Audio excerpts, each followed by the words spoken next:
오늘 말씀 해방의 역사를 기억하고 가르치기 제목으로 말씀을 나누려고 합니다.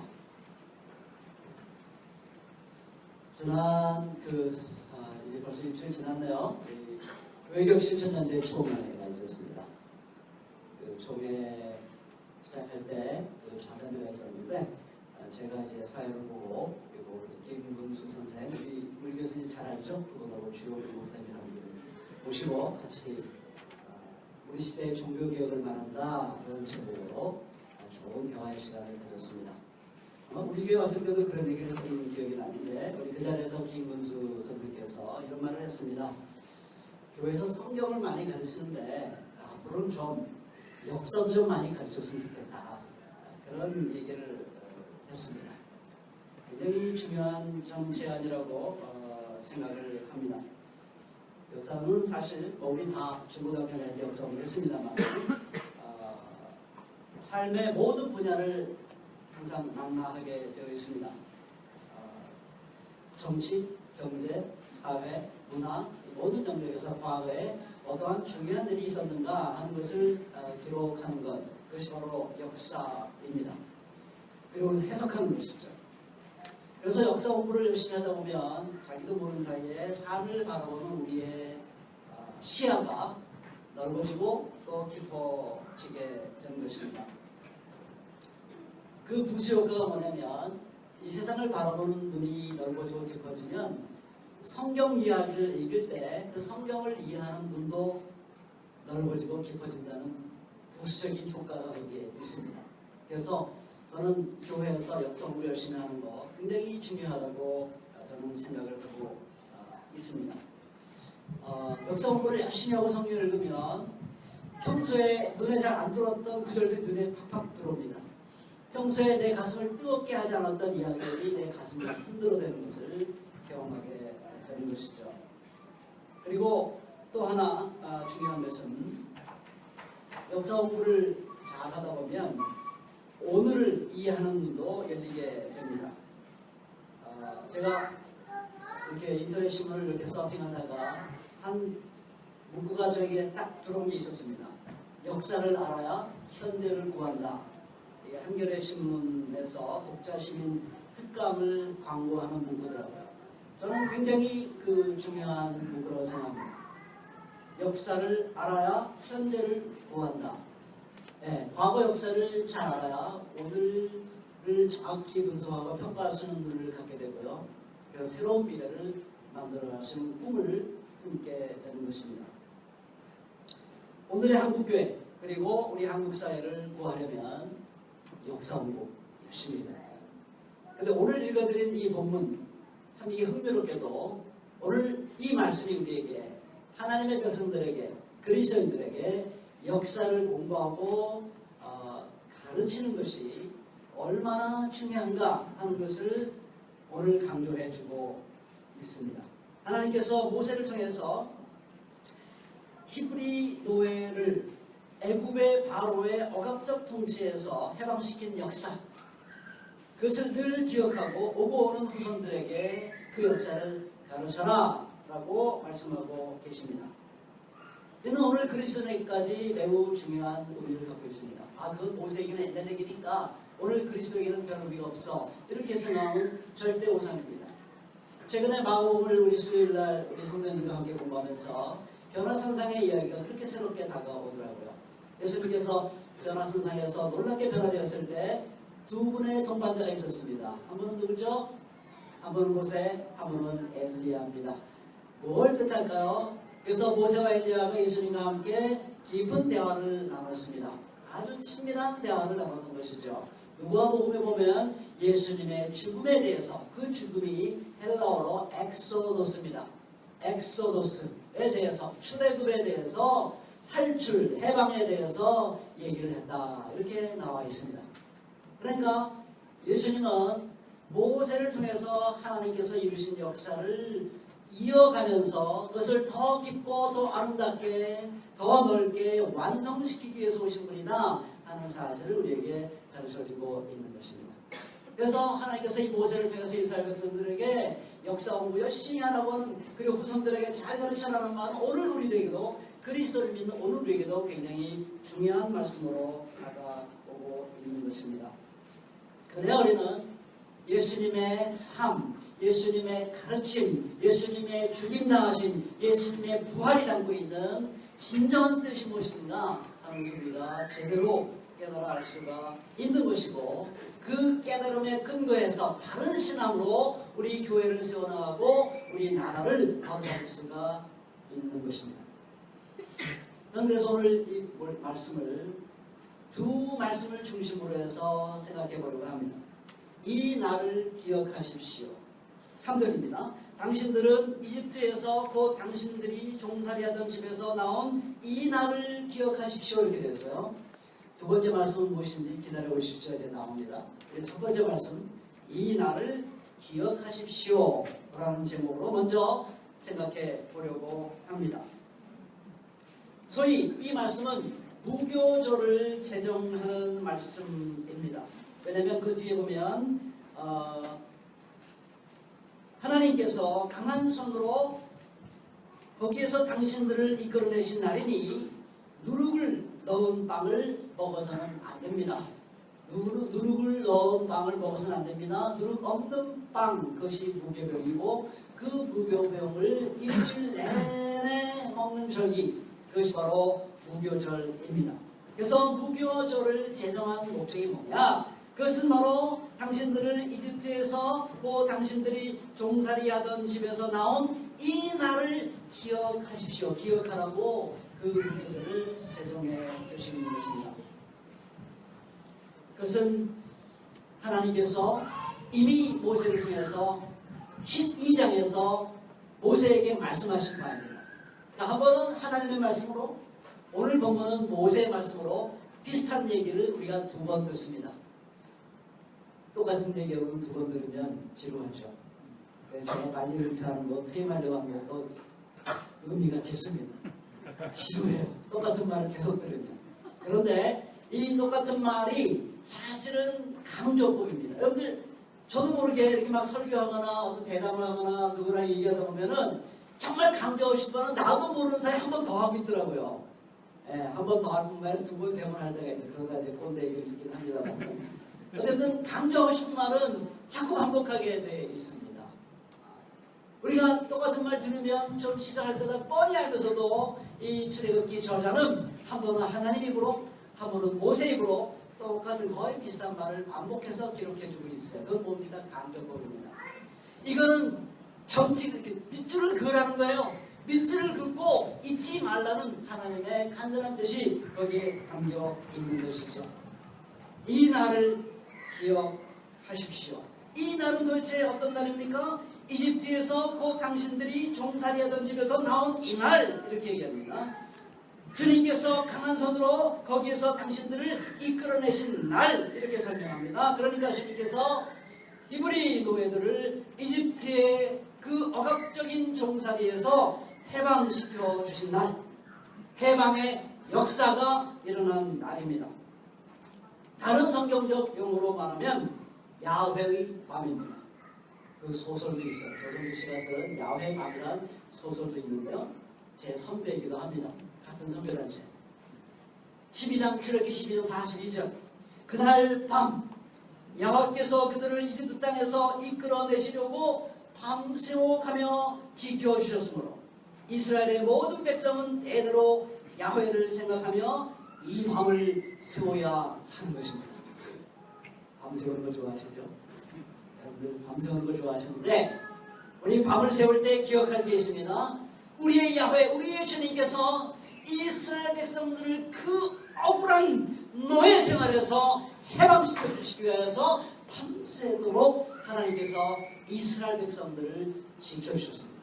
그것이 바로 야훼의 밤이 갖고 있는 놀라운 역사적 의미를 주는 것입니다. 모세는 그날을 기억하기 위해 이스라엘 백성들이 해야 할 일을 하나님께로부터 받은 그대로 전달하고 있는 것입니다. 이 아비월, 작년, 이 그 정월, 이스라엘 백성들에게 있어서 새해입니다. 새해 첫 달입니다. 우리 달력으로 말하면 보통 3월에서 4월 그 사이에 있습니다. 그날 14일부터 17일까지 일주일 동안 무교병만 먹어라. 그리고 뿐만 아니라 무교병이나 그리고 누룩 자체가 그 땅에서 절대로 있어서는 안 된다고 보이지 않도록 해야 된다라고 말하고 있습니다. 그 이유는 간단해요. 그 이유는 그 야훼의 밤에 그 저녁에 식사를 하는데, 유월절 식사죠. 양과 염소 둘 중에 하나 고기를 구워서 먹으면서 그들이 무교병을 먹고 그리고 쓴나물을 먹었습니다. 그리고 이 10번째 재앙이자 바로가 깜짝 놀라가지고 두려움에 벌벌 떨면서 빨리 나가라 하고 막 쫓아냈습니다. 그러니까 이들은 거의 식사 끝나자마자 그 빵이 아직 부풀기도 전에 그것을 이 옷에 싸가지고 등에 짊어지고 그리고 이 애굽을 탈출하게 됩니다. 그것을 기억하라 이것입니다. 야훼의 밤, 하나님께서 놀라운 해방의 역사를 이룬 그날 저녁에 너희들이 무교병을 먹었던 그 사실을 기억하고 일주일 내내 무교병을 먹어라. 일주일 내내 무교병을 먹으면서 하나님은 어떤 하나님인가? 하나님은 해방의 하나님이구나. 하나님은 어떻게 역사에 참여하신가? 역사에 들어오셔서 해방을 일으키는 분이구나 하는 것을 기억하라고 일주일 내내 무교병을 먹으라고 했던 것입니다. 9절 10절에서 무교절을 지키는 뜻을 분명하게 얘기해 줍니다. 이 예식으로 당신들의 손에 감은 표나 이마 위에 붙인 표와 같이 당신들이 주님의 법을 늘 되새길 수 있게 하십시오. 그랬습니다. 여기 이 예식이라고 표현된 말은 그냥 대명사 이것입니다. 그래서 이것을 이 예식으로 번역을 했는데요. 이것은 그 예식과 그 예식을 명하면서 주신 하나님의 말씀을 다 포함한 것입니다. 그래서 그 예식을 손에 감은 표, 이마에 붙인 표로 여겨라 그랬습니다. 이거는 신명기 6장 6절부터 8절, 11장 18절, 20절을 보시면 그 뜻이 무엇인지를 알 수 있습니다. 샤마라는 것이 있죠. 들으라는 그 히브리어인데요. 그 들으라는 말에 이어지는 말씀들이 있는데 그 이어지는 말씀을 보통 이스라엘 백성들이 샤마라고 부릅니다. 그걸 통틀어서 샤마라고 하는데 그 말씀을 여기에 손에 표로 삼고 그리고 이마에 기호로 삼아라 이렇게 말했습니다. 그래서 이스라엘 백성들은 그걸 어떻게 받았냐면 그 말씀을 조그만 여기다는 팔찌 여기다는 이게 조그만 상자를 만들어 말씀을 집어넣고 그걸 메고 다녔다고 합니다. 그 말씀이 뭐냐? 주님은 오직 한 분뿐이다. 그리고 너희는 마음을 다하고 힘을 다하여 하나님을 사랑하라 하는 그 말씀입니다. 그러니까 이것은 이 예식과 그 예식에 부여된 말씀들을 당신의 손에 감은 표와 이마 위에 붙인 표로 여겨라는 말은 무슨 말입니까? 그것은 그 예식과 함께 주어진 말씀을 항상 내 입술에 두어라 그렇게 표현한 건데요. 이 부분에 보면 입술에 두어라 말은 무슨 말이냐면 끊임없이 말로 되새기는 것입니다. 맞아 이 날을 기억하라 끊임없이 자기 입으로 말함으로 말미암아 끊임없이 또 말하고 또 반복하고 말미암아 가슴 깊이 너의 삶의 뿌리가 되도록까지 그 말씀을 염두에 두라 하는 그런 말씀이 있는 것입니다. 그래서 그 이어지는 말씀이 주님께서 강한 손으로 당신들을 이집트에서 구하여 내시기 때문입니다. 그러므로 당신들은 이 규례를 해마다 정해진 때에 지켜야 합니다. 라고 말하고 있는 것입니다. 이쯤에서 우리는 하나님은 뭐 이렇게 해도 이 해방의 날, 이 해방의 역사를 기억하라고 이렇게 신신당부를 하시는 것일까? 우리는 이유를 좀 물어볼 필요가 있습니다. 도대체 우리가 그런 해방의 역사를 기억하지 않는다면, 그 해방의 날을 기억하지 않는다면 도대체 하나님의 백성들에게 무슨 문제가 생길까요? 기억한다면 어떤 면에서 그것이 우리들의 신앙생활에 큰 기여를 하게 되는 것일까요? 그 차이는 무엇일까요? 우리 이것을 정말 깊이 생각해 봐야 되는 것입니다. 두 가지가 서로 얽혀 있는데요. 첫째로 하나님은 자기 백성이 노예 생활에서 해방되어 새로운 세상을 살아갈 동안 자신이 해방의 하나님, 즉 정의와 평화의 하나님이라는 것을 결코 잊어서는 안 된다 하는 것을 우리에게 알려주시기 위함입니다. 하나님이 어떤 분인가? 내가 고백한, 내가 사랑한다고 하는 하나님은 도대체 어떤 분인가? 내가 경배하는 그 신, 그 절대자는 도대체 어떤 분인가? 이것을 놓치지 말라는 것입니다. 그분이 누군가? 둘째로는 하나님은 자기 백성이 그 하나님을 향한 신앙과 사랑의 근거에서 그 하나님의 마음을 쫓아 이 세상을 새롭게 만들어라 하는 뜻이 저는 거기에 담겨 있다고 생각을 합니다.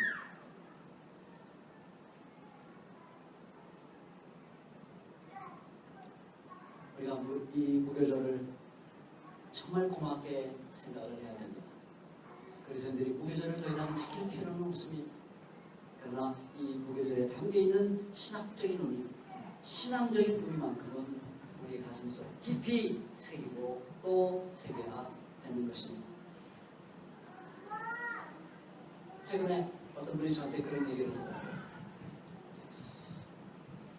이 주말마다 서울광장주변을 이렇게 지나가다 보면 세 가지가 눈에 띄고요. 하나는 십자가가 눈에 띄고, 하나는 태극기가 눈에 띄고, 하나는 성조기가 눈에 띈답니다. 그래서 저한테 묻는 거예요. 목사님, 어떻게 생각하십니까? 이 십자가와 태극기와 성조기가 이렇게 자연스럽게 조우하고 있는 걸 어떻게 생각하십니까? 그래서 제가 우스개 말로 말했어요. 그거 삼위일체네. 이렇게 생각했습니다. 제가 십자가, 태극기, 성조기, 이게 거의 삼위일체 수준으로 이 서울광장에서 휘날리고 있습니다. 여러분들 이걸 어떻게 생각하십니까? 거기서의 태극기 의미는 무엇일까요? 왜 사람들이 태극기를 흔들고 있을까요? 왜 이 성조기를 흔들고 있을까요? 왜 십자가를 들고 나올까요? 그것은 거기서 의미하는 태극기는 뭐냐면 이 탄핵을 반대하는 사람, 박근혜 대통령을 지지하는 사람, 보수 세력을 지지하는 사람, 이 사람의말로 우리나라를 사랑한다는 주장이 거기 담겨 있습니다. 우리야말로 애국자라는 자긍심과 확신이 거기에 담겨 있습니다. 나라 사랑은 좋은 것입니다. 저도 태극기를 사랑합니다. 그러나 뭐가 애국이냐? 이게 다른 것이죠. 뭐가 나라 사랑이냐 하는 게 달라요. 우리 전인권 씨가 부른 애국가, 그날 저는 잊을 수가 없습니다. 저는 저희 효자원에 가서 그때 막 이러고 있었는데 그 귀로는 그분의 노래를 듣고 있었어요. 얼마나 가슴이 뜨거운지 말하죠. 애국가는 이렇게 부르는 거야 하는 생각이 들었어요. 저도 나라를 사랑합니다. 뜨겁게 사랑합니다. 근데 뭐가 애국이냐 하는 것이 다른 것이죠. 탄핵을 반대하는 것이 애국이라는 것입니다. 성조기를 흔듭니다. 미국은 우리에게 좋은 일도 많이 했습니다. 제가 그걸 부정하지 않습니다. 미국에 좋은 점도 있죠. 제가 부정하지 않습니다. 그러나 미국이 하는 일이 뭐든지 옳을 수는 없습니다. 그렇죠? 여러분도 그렇게 생각하시죠? 안 그렇게 생각하십니까? 다 옳지는 않습니다. 사드 배치가 옳습니까? 저는 절대로 옳지 않다고 생각합니다. 제주 강정의 구룡바위를 무너뜨리고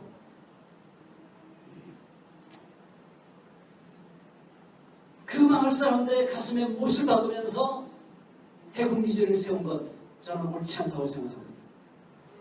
그런데 성조기를 휘날리는 건 뭡니까? 미국이 하는 일은 다 옳다는 것입니다.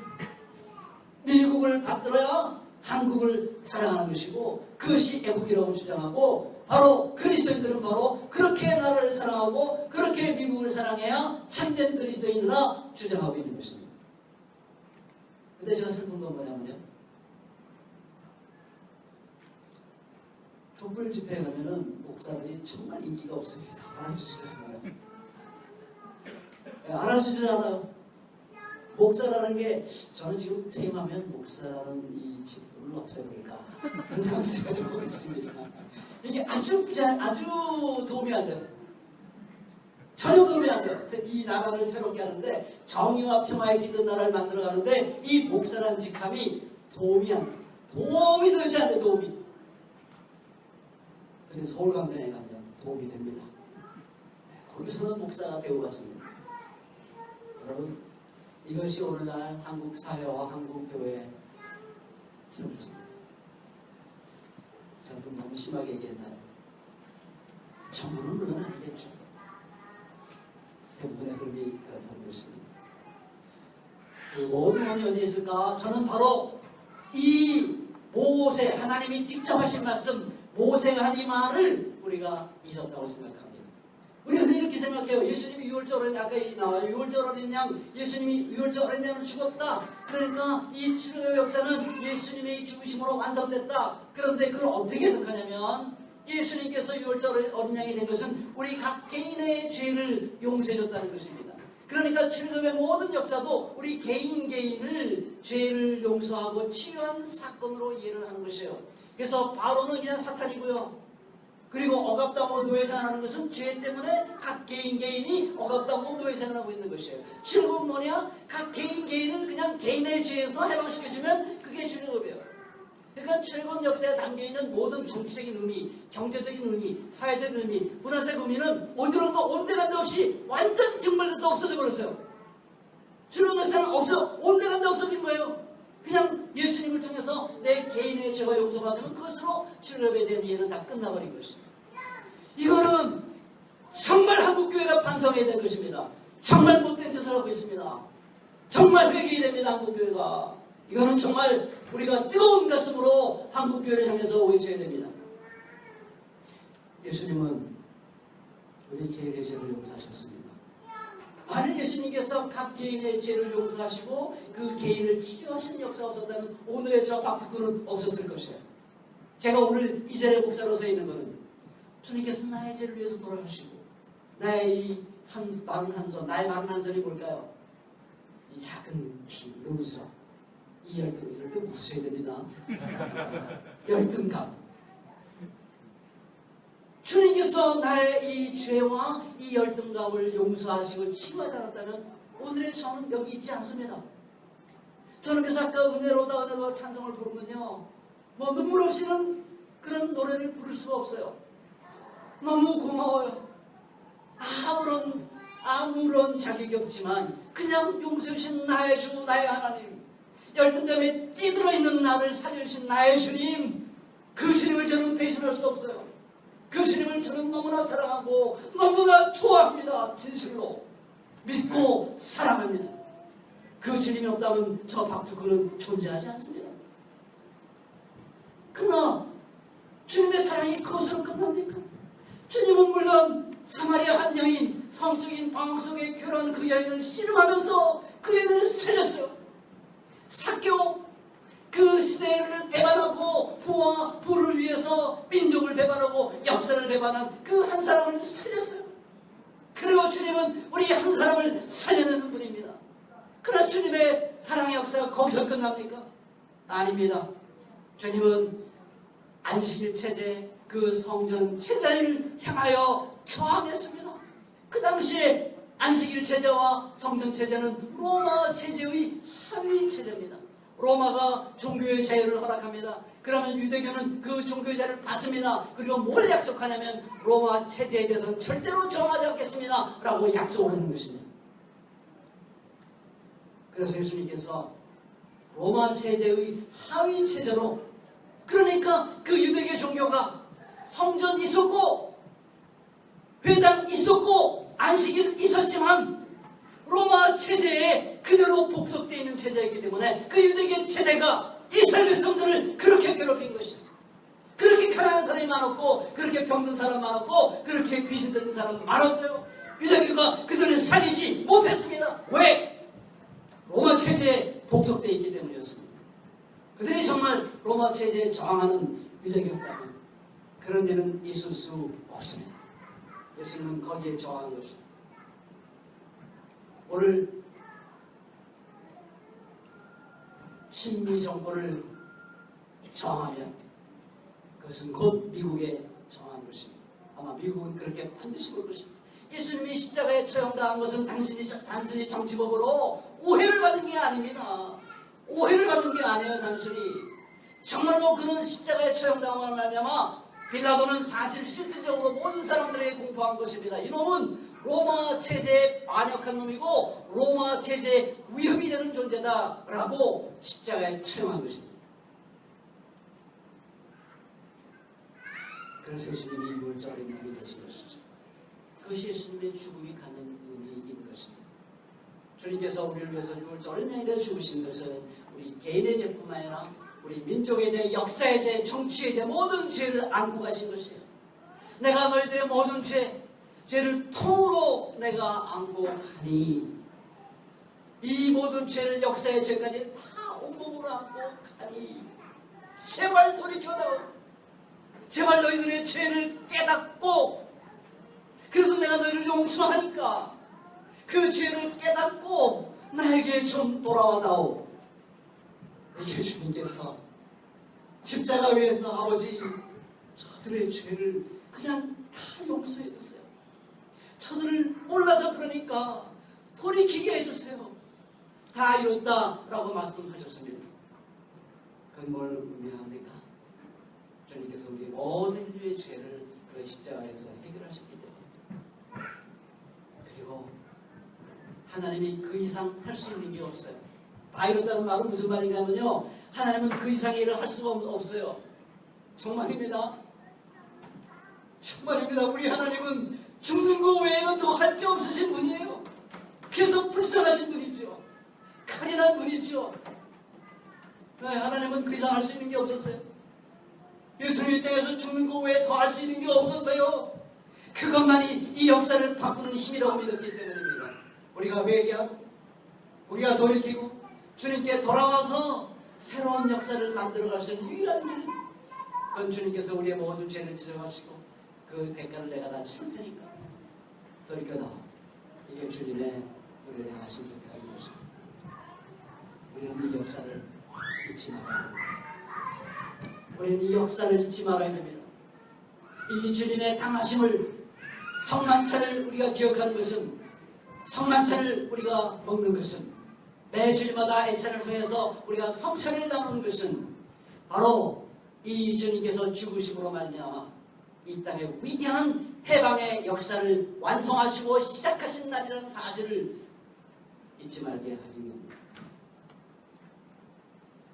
간신히 긴내게 하지 않습니다. 죄송합니다. 제가 오늘 너무 흥분했네요. 그렇게 보니까 너무 제가 마음이 좀 가라앉혀야 되겠죠. 끝내기 전에 가라앉혀 말씀드립니다. 제가 대말레를 만나봐가지고 더 그런 것 같아요. 만나봤으니까 이 뭐라고 표현해야 될까? 그렇습니다. 그냥 다 쏟아주고 다 쏟고 가고 싶은 그런 마음이랄까요? 저 오늘 너무 시끄러웠으면 마음이 간절하시구나 그렇게 이해해 주시면 고맙겠습니다. 여러분, 역사를 어떻게 가르치느냐, 이게 너무 중요해요. 여러분, 우리 현 정권이 국정교과서를 그렇게 만들려고 합니다. 네. 그래서 잘 안 되니까 뭐 연구학교라는 걸 또 만들었고, 연구학교. 그래서 이 국정교과서를 채택하는 학교를 연구학교라고 한다고요. 강제를 못하니까 그걸 자발적으로 택하면 그 학교의 교사들은 승진하는데 인센티브가 주어져요. 그러니까 다행히 지금까지 그 연구학교로 우리요 신청한 학교가 단 하나도 없다고 하는 게 다행입니다만은, 왜 그렇게 이 정권이 우리 자라는 아이들에게 그렇게 그 역사 교육을 시키려고 할까요? 저는 깨달았습니다. 이번에 탄핵반대, 제가 이만으로 마치겠는데요. 탄핵반대 10명 중에 8명이, 탄핵 찬성 10명 중에 8명이 찬성입니다. 이거 국민의 여론이에요. 최근 거의 변하지 않습니다, 여러분이. 그런데 20대 계급으로 보니까 탄핵을 찬성하는 20대가 몇 퍼센트인지 알아요? 100% 중에서 94%입니다. 우리 요즘 20대 청년들 무시하지 마세요. 어른들보다 낫습니다. 어른들보다 나아요. 이거 왜 이게 무서운 거예요? 이게 무서운 거예요. 왜냐하면 걔네들은 중고등학교 때 배운 역사 공부가 지금 역사에 대한 이해가 지금 굉장히 생생한 거예요. 아직 나이 들어가면 그걸 있습니다. 근데 배운 지 얼마 안 돼요. 그래서 역사를 기억해요. 그래서 이 국민을 국정을 농단한 이것을 봐줄 수가 없는 겁니다. 그러니까 이 부패 정권이 자기들의 정권을 정당하려면 이 자라는 아이들에게 친일, 망공, 독재 정권 이거를 미화하지 않고는 폐기를 어떻게 감당할 수가 없는 겁니다. 자, 그러니까 교회에서 역사를 열심히 시켜야 됩니다. 우리 사회에서 역사를 열심히 해야지만 우리 자녀들에게, 내 자녀들에게, 우리 교회 자녀들에게 뭘 가르칠 것입니까? 정말로 무교절과 성찬식에 담겨있는 하나님의 해방의 역사, 이 해방의 역사 가르칩니다. 이 해방 역사를 제대로 배운 사람들은 오늘 이 여성들이 부른 이 노래를 부르고 눈물을 흘리지 않을 수가 없습니다. 하나님은 이 세상에서 억울하고 고통으로 아파하는 사람 눈물을 같이 흘리시는 것입니다. 그들의 고통하는 모습을 보고 계시는 것입니다. 출애굽의 역사의 시작입니다. 하나님께서 아브라함을 통해서 이 땅을 정의롭고 평등한 세상을 만들겠다는 그 꿈을 아브라함에게 심어줬는데 그 아브라함에게 하신 약속을 기억하시고 이집트에서 노예 생활하는 그들의 고통을 절규를 들으시고 보신 데부터 시작합니다. 우리 역사 공부를 아이들에게 잘 가르치는 이 하나님을 뜨겁게 사랑하고 이 하나님을 마음에 새기고 그 하나님의 뜻을 따라 이 세상에 나가 억울한 자들이 없는 슬픈 자들의 눈에서 눈물을 씻겨주는 그런 아름다운 사회와 세상을 건설하는 귀한 주님의 백성으로 키워나가고 저를 위해서 이름을 주시는 것을 축원합니다. 기도하시겠습니다.